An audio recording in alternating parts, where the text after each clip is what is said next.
so very excited to have finally finished my Can't Stop, Won't Stop wrap from Shanalines. I used the kit that 6 and 7 fiber has available. It has 20 different colors in it. There are 20 different of these blocks, each with 2 colors, and each of my combinations is 2 different colors. They're all the combinations are different the way that I did it. If you want to know more details on that, it is either the first or second video of this series. I just wanted to show you how big the wrap is. It is longer than I am tall.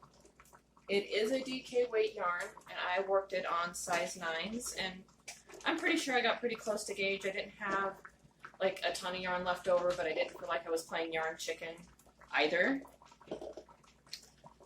So there are a couple ways to wear it. Just as a regular wrap, you can put a belt on, clip it with a shawl pin. It can be a really big scarf.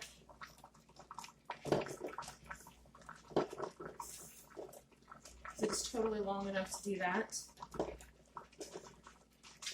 think it will also make a nice hood, but I didn't have a hat with me.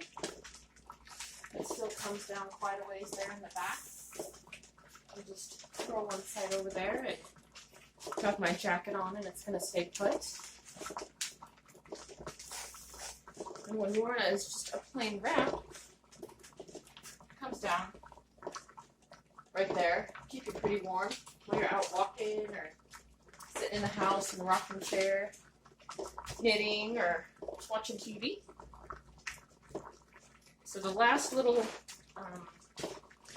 hint that I want to give you about this piece, I actually took pictures because I thought that was easier, and I dubbed some audio over the stills about changing color when doing the back and forth rows here. When you know it's time to change color, am I at the end of the row because you're going back on the needle where you have a whole bunch of stitches waiting, and you're knitting one live one together with one of the ones that's waiting. Some of them are the same color and some of them aren't. So I took some photos, and I will talk about changing color that way and binding off that way. Like I said, I dubbed the audio over it. In this section here, I'm working with a light color cream and a light purple.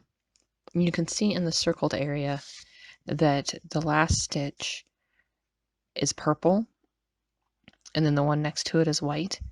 Those are the 2 stitches that I need to put together for this section.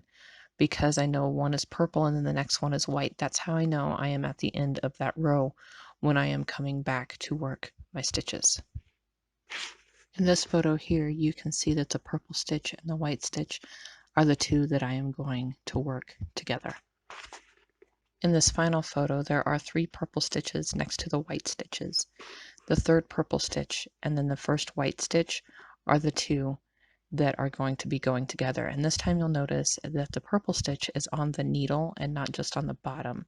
Whereas in the first photo, the purple stitches were on the bottom and it was the purple bumps that were telling you we were at the end of the row. This time it's the actual purple stitch on the needle.